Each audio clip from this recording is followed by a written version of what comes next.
Hey, good morning, Twin Cities. Welcome to New Spaces and our virtual happy hour home tour. Again, we're here in Minneapolis today at Carla and Steve's house. We're going to explore a 1940s bungalow.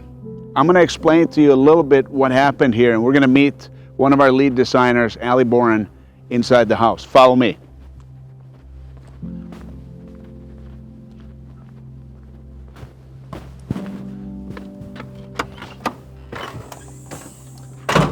Welcome to the Andersons. What we're going to see today is a 1949 bungalow. There are a lot of these homes right here in our backyard. So a couple introductions I think are in order. We work together with one of our prominent architects in our market here, Ali Awad, who together with our lead designer, Allie Boren, created this masterpiece. We touched mostly the dinette area and the kitchen area. I'm going to take you over to the kitchen and we're going to meet Allie. Here's Allie. Hi. Allie, who is one of our lead designers, worked very closely with the Andersons to create this masterpiece right here.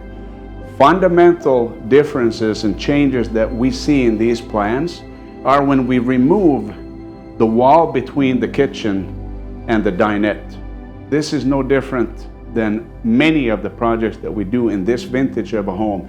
You see that we have greatly changed the overall footprint, and now we have a more inclusive and much more countertop space. If you look at the before pictures of this project, you're going to see that this family also have multi-generational living. So we have son, daughter, and their little children living here. This used to be the main toy area. And we all know that, toy areas and cooking may not exactly work really well together. So Allie took a stab at things and removed the entire wall between the kitchen and the dinette.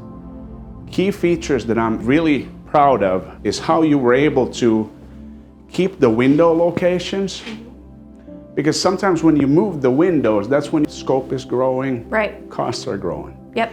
So tell us a little bit about what you had to do here. So to keep costs down, like you said, we kept the windows where they are. The refrigerator was here and our wall was pretty much right here, and our stove was right next to the refrigerator, and there was no landing space at all to cook. There was one little tiny cabinet right here. And so what we did is kept the refrigerator there, made it look more built in, and then we moved the range here and created a nice hood for the range. They had no hood or venting previously. So that way now we have really nice landing space on either side of the range, and then we kept the sink where it was looking out into the backyard. And then of course now we have this really nice peninsula where your kids can sit, do homework, do art projects. You can bake cookies during the holidays, so it really opened up the space nicely. Allie, let's show our audience a little bit of what the work we go through. I want to point to a detail, which is our plaster coved ceiling, which we see in this vintage quite often. Yep. And now the question is, because we had that actually around the entire perimeter of this dinette area. Remember, we had a full wall separating the kitchen and the dinette. It looks like it was always there. Yeah, because this cove detail goes all the way around into their living space, so everything feels connected. Kind of keeps the character of the home as well. The amount of cabinetry space compared to what we have today is night and day. Yep. We've doubled the cabinetry space in this kitchen. Yep.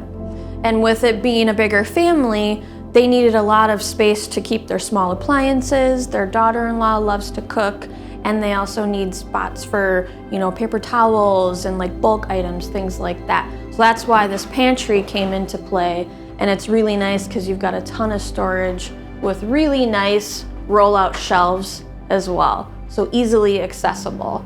And they're still trying to fill it.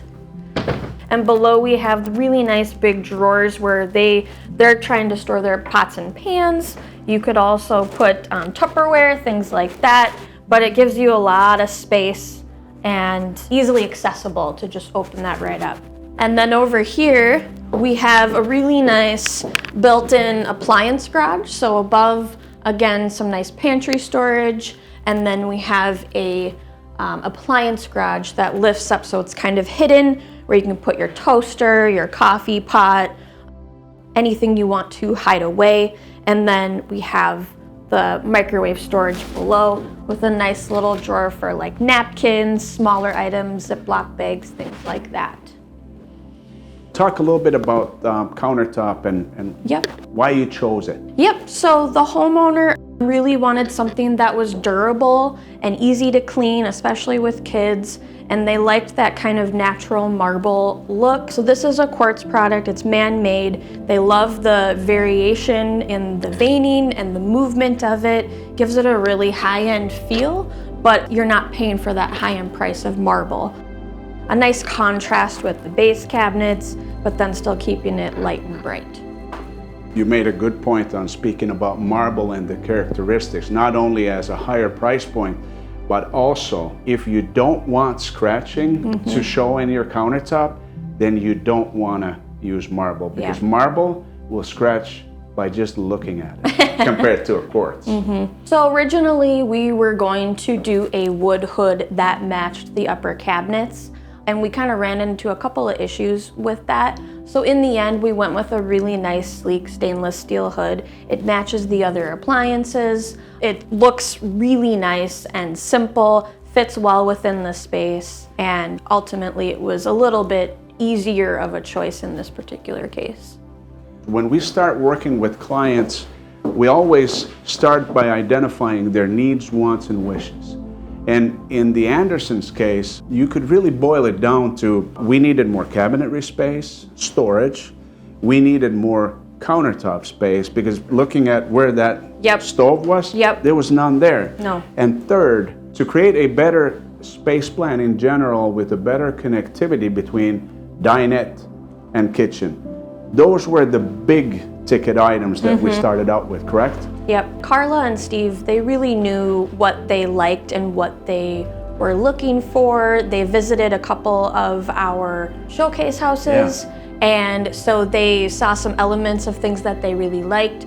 And so she knew that she wanted the quartz countertops that look like marble. She knew she liked the black contrast of the hardware with the cabinetry. We had some conversations about doing maybe all white cabinetry I remember that. versus doing like the two-tone cabinetry. And then we ended up with this because, again, she went to a showcase house, saw what that looked like, and she really liked the feel of that. You helped her see through another kitchen that we had in Savage that had a color palette that spoke to her, and by pointing at things, by showing our clients some previous work and ideas, that's how you help bring everything together. Yep. And it was the Boutel kitchen. It was. Yeah, Yep. She kind of fell in love with the feel and the aesthetic of that one, and so we created that here just in a smaller space, and I think it worked out really well. How often would you say in today's world, when we work with folks, they are wanting to see a little bit of contrast, not all monochromatic colors, a little bit of contrast? Is it half or? I would say 50-50. I feel like some people aren't sure if the two-tone look is gonna go well in their space, but ultimately it gives it a really nice contrast and a little bit of a pizzazz almost to add a different base cabinet to your upper cabinets. If it was all white, it would still look really beautiful, but just adds a little bit of extra to it. This was her existing fridge and her existing stove. And a lot of times you're kind of working through with the clients, identifying their existing appliance package, what they have, and whenever possible, and it fits into the design, reuse it. And a lot of times when we design, we also have to think about what's ahead, so that the openings for a refrigerator, we design with the future in mind, because they may not last forever. Floors are also interesting when we get into the 30s and the 40s homes. Wasn't this, we had 3 or 4 layers of floor here? Yeah, I think this was like a linoleum in the kitchen, and then in the dining room and the rest of the living room, it was the real hardwood floors. So we tied that all together, laced it all in, sanded it down, and restained it. And that's just a testament to Yep. our trade partners that we work with, have worked with for many, many years, is that they understand how important it is for us to have old mesh and play well with the new. Yeah, especially in the older homes in Yeah. Minneapolis. Yeah. Yeah. Yeah, you can't tell where that floor was ending, Yeah. where that wall was. So the wall was actually right about here, and it went straight to that wall. And so this was your dining space, and this was your kitchen, and then the doorway was probably right about here, I Okay. would say. And so we took that whole wall out to make the kitchen feel bigger and to get this peninsula space in here, get more countertop space, just make it feel more open and brighter and have it flow, you know, from living room to dining space to kitchen. So in one of our preliminary options, we had a built-in banquette bench here. A couple of versions had maybe some tall cabinets and open shelving, and ultimately the homeowner liked it, but they really wanted to keep this space open to have a little bit more flexibility with the dining room table, move it around, especially if they have family come over, add some more seating. And so we just ended up going with the peninsula option here with some nice stools. You can just tuck them right under, and kind of ties in nicely with a built-in decorative panel on the side, creates kind of a little nook in here, so it's just everything's tucked away and not just kind of out in the middle of the walkway here. A couple of more storage features I want to show you that were important to the homeowner just to create more functional use of their cabinetry was double pull-out trash bins, which are really nice to have. Recycling and trash. They also wanted to make sure that their Tupperware pots and pans didn't get lost. So we have a really nice Lazy Susan. Both trays can spin, and they are spin independently of each other. Nice wooden trays, not those plastic trays you used to see. And then they really liked the idea of having a built-in dishwasher. So you have the panel ready on the front of it, have it all blend in seamlessly. With their daughter-in-law that cooks a lot, they also wanted to make sure there was enough spice storage for oils, spices, whatever you need to put in there. Makes it really accessible right by the stove. And then just some more rollouts like we saw in the pantry. Pull these out really easily. Again, you can put your pots and pans in there.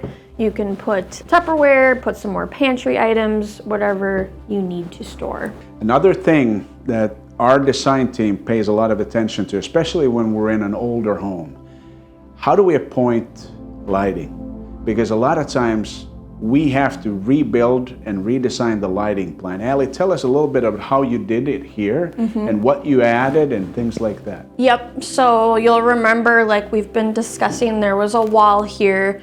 They had no ceiling lights in their kitchen at all. Right, yeah. And it was this one pendant light hanging over this built-in cabinet for lighting. They may have had a light above the sink, and that was it. So it's really hard to cook when you can't see what you're cooking. So what we ended up doing is have our light over our sink, have some really nice pendant lights over the peninsula. These are on a dimmer, so you can decide really what kind of ambiance you want. And then just adding the wafer lights that are also on dimmers. We carried that into the dining space, and then they also wanted a ceiling mount light fixture on a dimmer as well. Just again to decide what event they're having. Do they want it really bright? Do they want to kind of create a mood and dim that down a little bit for a nice dinner? And we also did add some LED tape light under the upper cabinetry as well. So you have that kind of task lighting, and it's something that people like to have too, because then they can leave it on at night, have it be kind of a little night light when they need to come into the kitchen if they want to get a drink of water or whatever. So with this backsplash, the homeowner really wanted it to feel clean, no outlet covers or switch covers interrupting that backsplash. So under here, you'll see a plug mold strip where you can plug all your appliances into. It's white, so in this case it's kind of hidden with that white cabinetry. Another nice detail is this light rail molding, so it finishes off those upper cabinets nicely, and it also conceals some of that LED lighting and those plug molds. A lot of times when we're dealing with older homes, we also have that opportunity of correcting some of the issues that the homeowners were dealing with. For instance, lovely sunroom addition that they've had, but we had flooring transition and floor heights that were not timing out at all. So it was a constant toe kicker, so to speak. So what we did here is analyzed it, assessed it, and they came up with a solution that greatly reduced that threshold height and have a almost complete uniform floor height flowing into the sunroom addition and into the dinette area. So one thing with this house with cabinetry that we took into consideration was the door style. And so we went with a very simple, timeless shaker door style. And a lot of times this type of door style works in a lot of different settings and aesthetics and different time periods and different homes we go into. And so this door kind of sticks with the character of the house. And then we added the light rail molding and the crown molding to give it that extra detail to stick with, kind of like the cove molding we've seen in the dining room, just keep with those characteristic details of this older Minneapolis house. In that area, we had a door coming into the kitchen. And so often when our designers get a hand on the plans, we look at, is this door essential? Does it add value? Do we need it? Or is it rather a hindrance? Allie, I think, did a really good job of analyzing that entry and side entry overall, and she chose to eliminate the door, eliminate the jambs, and now we have a drywall opening, much cleaner, and you don't have to contend with the door swinging and closing. Yep, and then you don't have to worry about your door hitting into your countertop here, and yeah, it just makes it a lot more open. Yeah. Sometimes actually a large part of our lead designer's work is how do we mesh new with old? We're going to show one example of what Allie did to kind of tie the front living room together with the rest of the feel. It's what we call high impact, and it's a lower cost alternative. So let us show you.